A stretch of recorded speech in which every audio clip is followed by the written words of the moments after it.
Quero que abram as suas Bíblias no capítulo 24 de São Mateus. O capítulo 24 de Mateus, começando com o versículo 36.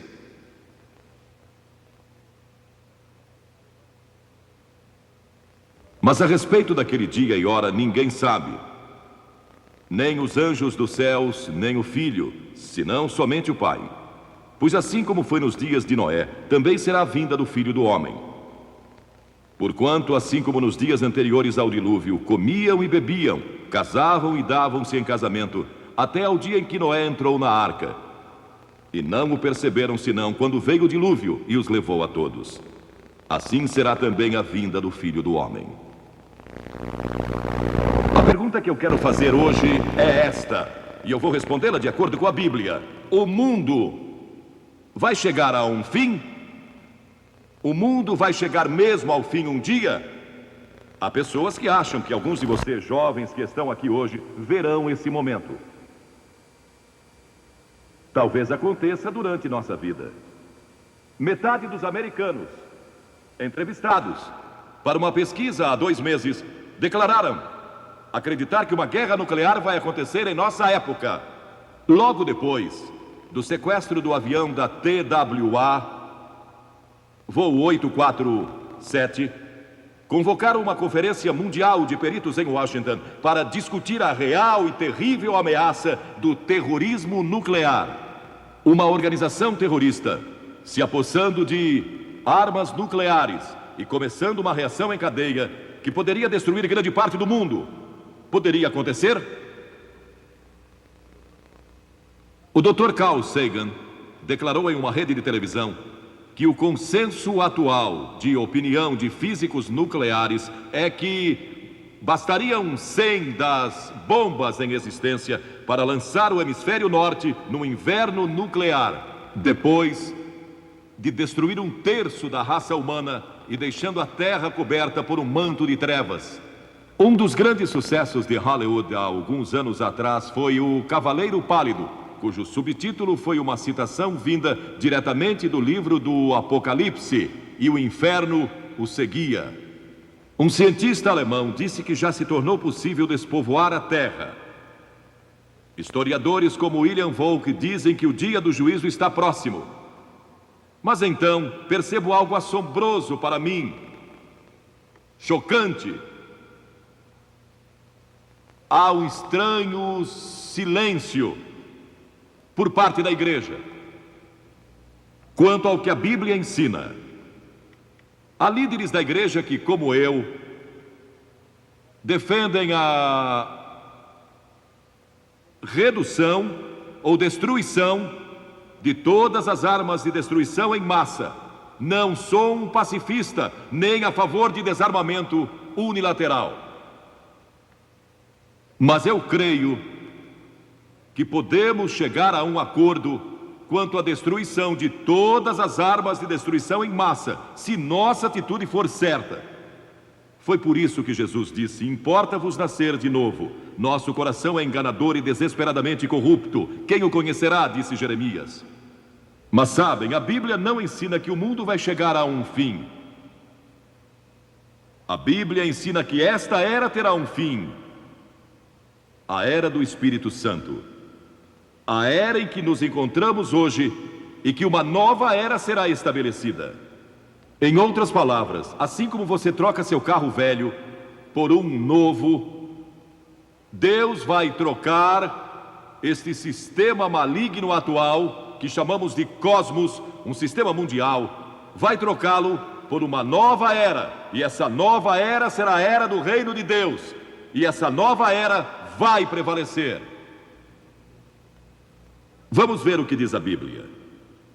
O Novo Testamento menciona o novo nascimento 9 vezes, arrependimento 70 vezes, batismo 20 vezes. Mas alguém disse, eu não contei, por isso não sei se isso é um exagero ou não, mas alguém declarou que a segunda vinda de Cristo é mencionada mais de 380 vezes. O que eu sei é que é mencionada com frequência. Cristo disse, como foi nos dias de Noé, também será a vinda do Filho do Homem. Agora, a história de Noé popularizou-se novamente na ficção e em quadrinhos. Na verdade, a programação de TV do jornal Los Angeles Times esta semana falava a respeito dos animais da Arca de Noé.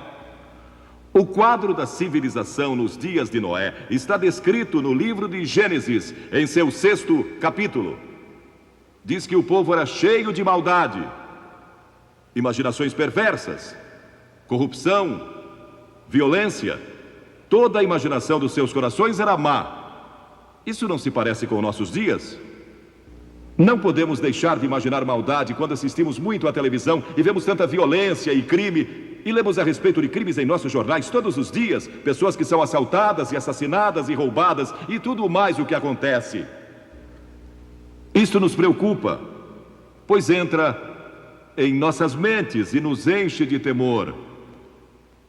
Era um mundo em que o casamento fora deturpado e a perversão sexual prevalecia. Era um mundo em que a violência prevalecia. Recentemente, na Conferência Internacional de Mulheres, patrocinada pelas Nações Unidas em Nairobi, a questão da violência contra as mulheres foi frequentemente discutida. E violência contra crianças, pessoas que maltratam seus filhos.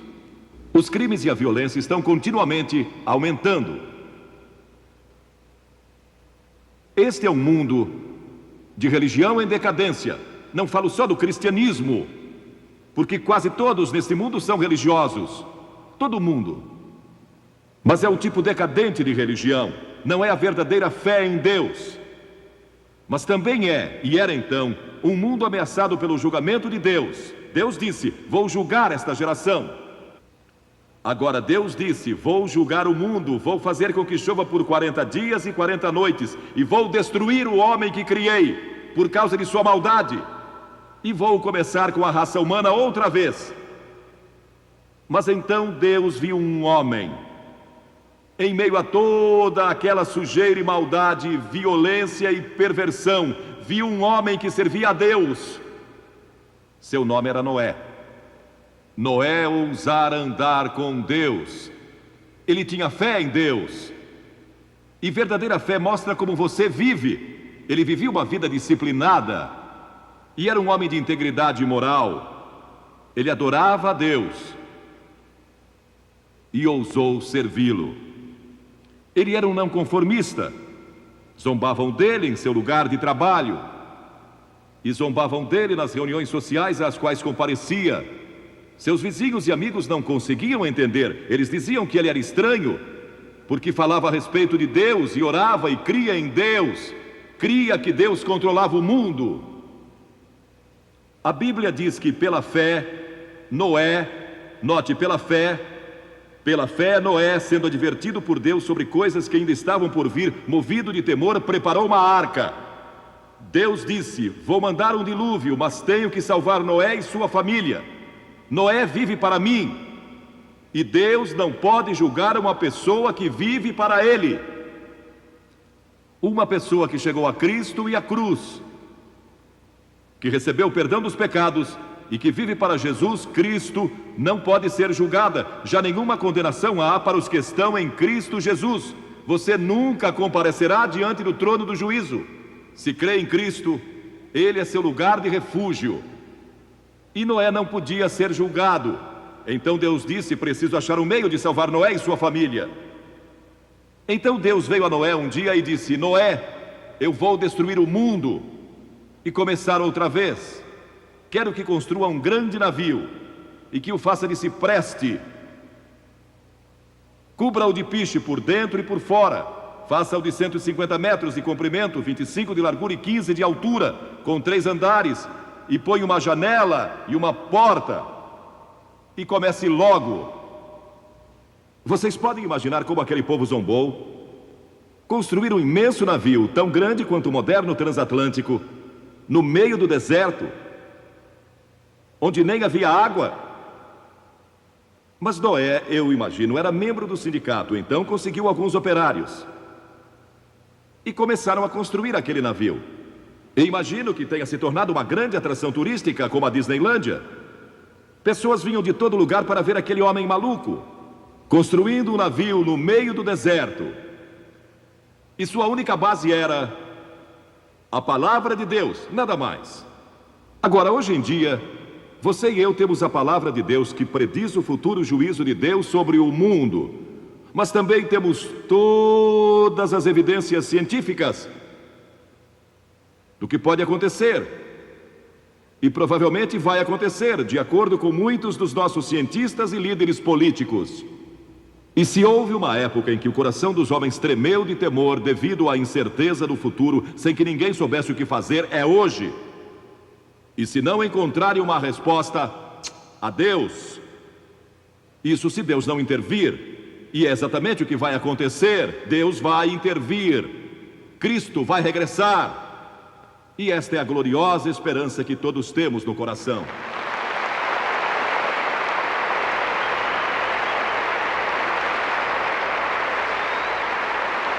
Mas durante todo aquele tempo Noé pregou. Ele trabalhava e pregava. A Bíblia diz que ele foi um pregador da justiça, pregou arrependimento. Ele clamava ao povo que se arrependesse e se voltasse para Deus, porque o dilúvio era iminente. Eles nunca ouviram falar de um dilúvio, nunca tiveram um antes. E os meteorologistas o desmentiam constantemente. Não há qualquer sinal de chuva, nenhum sinal de um dilúvio. Ele é um tolo, não sabe do que está falando, isso não é científico. E zombaram dele. E os carpinteiros que o ajudaram a construir aquele navio também não acreditavam nele. Trabalhavam pelo seu salário. Até mesmo a família de Noé achava difícil acreditar. Mas Noé não vacilou. E Deus não falou mais com ele por 120 anos. Pensem só nisso. Ele recebeu a mensagem do Senhor e acreditou nela, aceitou-a pela fé. Isso mostra a extensão da sua fé. E 120 anos depois, ele ainda estava construindo aquele navio e finalmente o terminou. E quando terminou, Deus veio a ele e disse: Noé, vou dar ao mundo 7 dias mais. 7 dias mais para que se arrependam. Mas depois disso, o julgamento vai se abater. A Bíblia adverte que o mundo vai sofrer um julgamento. Mas a esperança no horizonte é a ressurreição de Cristo e o seu prometido regresso. Foi a esperança dos profetas. Isaías 66 declara que o Senhor vai voltar em fogo e os seus carros como um torvelinho para tornar a sua ira em furor. E há tantas passagens do Novo Testamento que eu levaria horas lendo-as para vocês. Cristo disse: vou preparar-vos lugar, e quando eu for e vos preparar lugar, voltarei, e vos receberei para mim mesmo, para que onde eu estou estejais vós também. Um dos programas de televisão mais populares dos Estados Unidos alguns anos atrás foi Caminho para o Céu. Mas o único caminho para o céu nesta Bíblia é Jesus Cristo. Ele providenciou um caminho para o céu, providenciou um meio de salvação.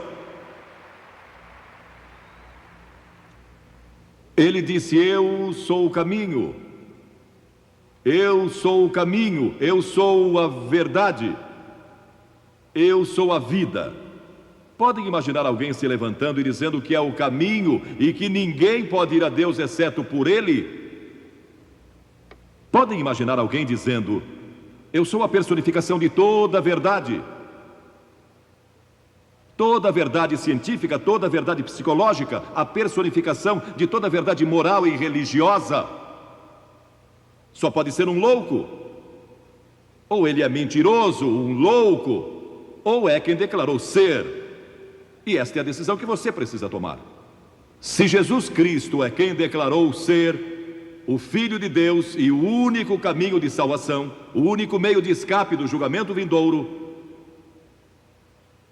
então é melhor achar o caminho para Ele, e logo, ainda hoje. Não espere, porque ninguém sabe quando nossa hora vai chegar, porque o fim do mundo para você pode ser hoje à noite, no momento em que você morrer.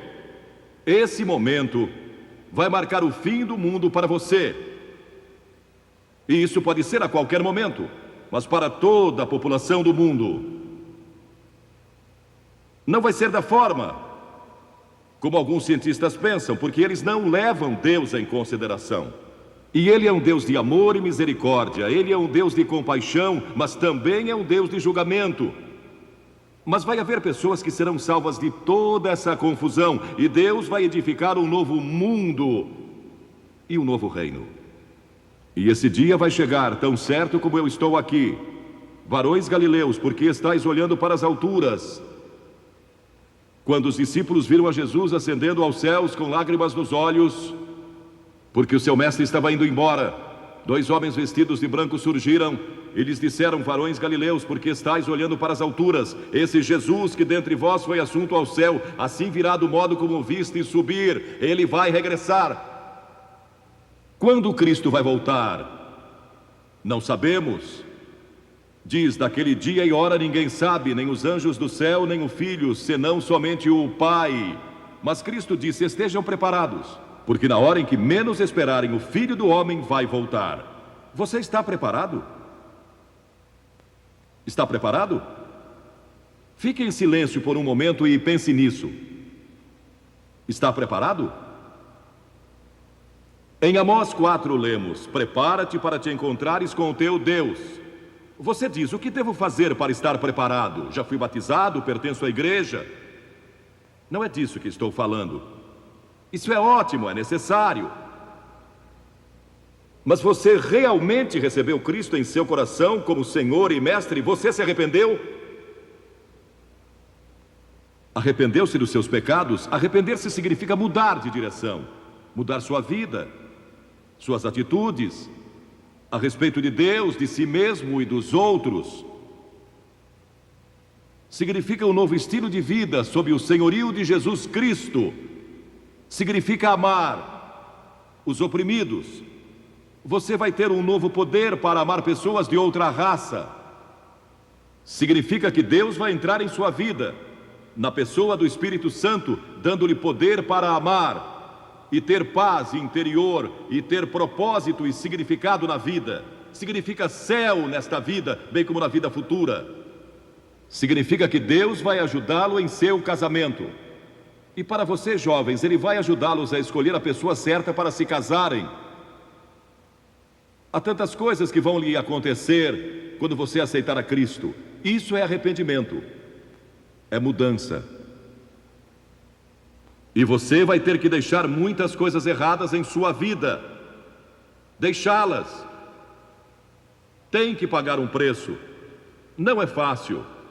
E não estamos oferecendo uma graça barata e conversão fácil e seguir a Cristo sem sacrifício. Jesus disse: quem quiser vir após mim, negue-se a si mesmo e tome a sua cruz.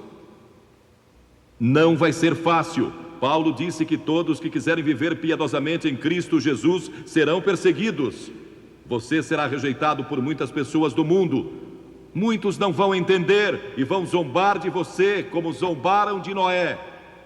E sua fé precisa estar em Cristo. Ela não precisa ser forte, sua fé não precisa ser grande.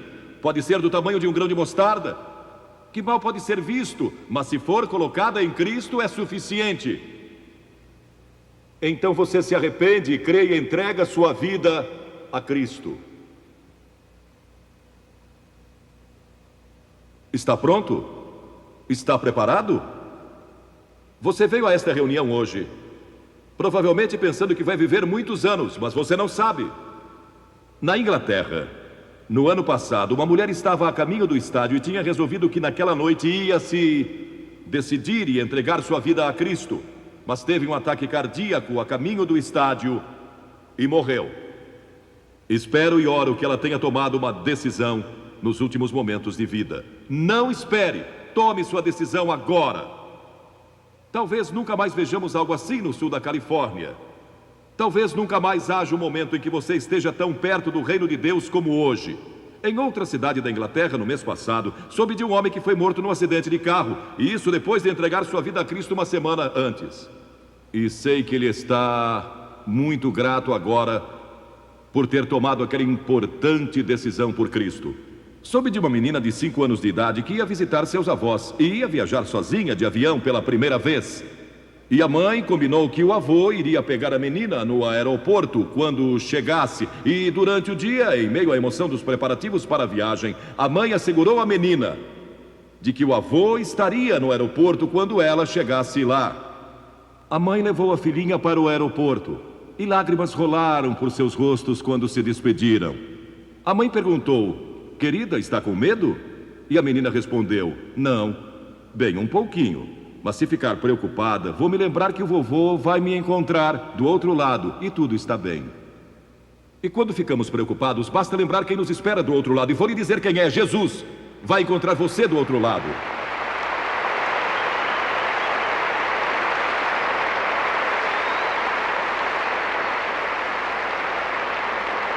Você pode se decidir hoje. De Sheffield, na Inglaterra, no mês passado, uma senhora me escreveu que há um ano atrás seu casamento de 21 anos estava se desmoronando. Os papéis do divórcio estavam assinados. O marido estava nas passeatas da greve dos mineiros. E a família tinha que viver do seu salário de enfermeira. E ela estava tendo um caso com outro homem. Sua filha estava tendo sérios problemas emocionais por causa de desemprego e da situação familiar. O filho de 13 anos já estava envolvido em crimes. E um ônibus com um grande slogan passava por sua casa todos os dias e dizia: Billy Graham, vale a pena ouvir. Foi o que usaram como slogan daquela cruzada em Sheffield. E passava pelo lugar das passeatas, onde estava o marido, dia após dia. E aquilo perturbou-o tanto e não o deixou em paz. E finalmente ele não aguentou mais e disse: vamos lá, vamos ver o que esse Billy Graham tem a dizer. E com relutância foram com ele para ouvir o Evangelho. Eles todos aceitaram a Cristo. Foram perdoados, transformados, e seu amor foi restaurado pelo poder do Senhor Jesus Cristo. E isso pode acontecer com você hoje.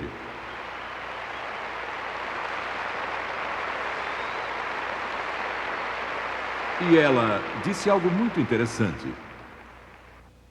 Ela disse: obrigada por ter dado sua vida a Cristo há anos atrás. E por ter vindo aqui para salvar nossa família, que estava à beira da destruição total. Uma mulher aqui veio para rededicar sua vida a Deus, para que Ele a ajudasse a vencer a amargura que tinha contra seu marido, que a abandonou, e então voltou sem sequer pedir perdão. E enquanto estava sendo aconselhada, ela olhou por cima do ombro do conselheiro para esta parte do estádio e, assombrada, disse: lá está meu marido. Ele veio à reunião, ouviu a mensagem e entregou a sua vida a Jesus Cristo. E eles saíram do estádio com os braços em volta um do outro. Isso é o que Cristo pode fazer.